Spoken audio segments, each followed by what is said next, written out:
জেলা প্রশাসন পরিচালিত একটি অপসারণ অভিযান, এটা জেলা প্রশাসনের নেতৃত্বে আজকে সদরের এসএলএন করছে।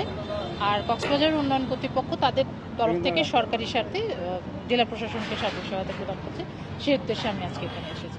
গুলো যে তৈরি করা হচ্ছিল বা দোকানগুলো তৈরি করা হচ্ছিল, এর কোনো অনুমতি ছিল না কক্সবাজার উন্নয়ন কর্তৃপক্ষের, যার কারণে আমরাও এই বিষয়টাতে খুবই অবৈধ স্থাপনা বলে আগ্রহ প্রকাশ করে জেলা প্রশাসনের সাথে আছি।